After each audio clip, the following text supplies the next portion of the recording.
তোমার কি আর কোনো খাবার লাগবে দাদু? আগে এটা খেয়ে নি রে দাদু ভাই, তারপর দেখছি আর কি নিয়ে যায়। ঠিক আছে, একটু তাড়াতাড়ি খাও, আমি আবার তো যাবো বাইরে। তোমার না খাওয়া হলে তো আমি যেতেও পারছি না। তাড়াতাড়ি খাও একটু। খাচ্ছি তো। তুই যখন ছোট ছিলি জানিস তোকে কিভাবে খাওয়াতাম আমি, আর তুই আমাকে এখন তাড়া দিচ্ছিস। আমার আর ভালো লাগে না। যা তুই তোর কাছে যা, আমি আমার থালা বাটি সরিয়ে নিতে পারবো। বলি একরকম আর তুমি শোনো আর একরকম, এই জন্য তোমার সঙ্গে কথা বলতে ইচ্ছা করে না।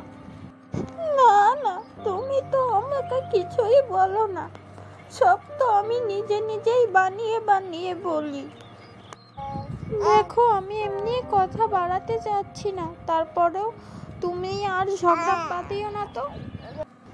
ঠিক আছে ঠিক আছে, আমি এবার তাড়াতাড়ি খেয়ে নি। তুই কোথায় যাবি যা, আমি তোর সঙ্গে আর ঝগড়া বাঁধাচ্ছি না। সাবধানে যাবি, যেখানেই যাবি না কেন। বুঝেছিস আমার কথা?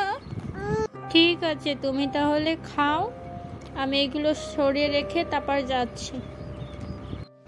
তুমি সাবধানে থেকো, বুঝলে? আমি তাহলে গেলাম। তুমি এখন যাও, ঘরের দরজা বন্ধ করে দিয়ে ঘরের ভিতরে গিয়ে শুয়ে থাকো। তুমি এই অবস্থায় কিন্তু হাঁটা চলা করো না, বেশি সমস্যা হবে। ঠিক আছে দাদু ভাই, তুই সাবধানে যা, আমি ঘরের দরজা বন্ধ করে দিচ্ছি, দিয়ে আমি শুয়ে পড়ছি। তুই তাড়াতাড়ি আসিস, সাবধানে যাস।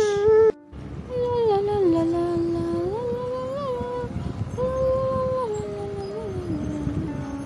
কি ভালো লাগছে আমার এখন, চলে এসেছি আমি বাইরে।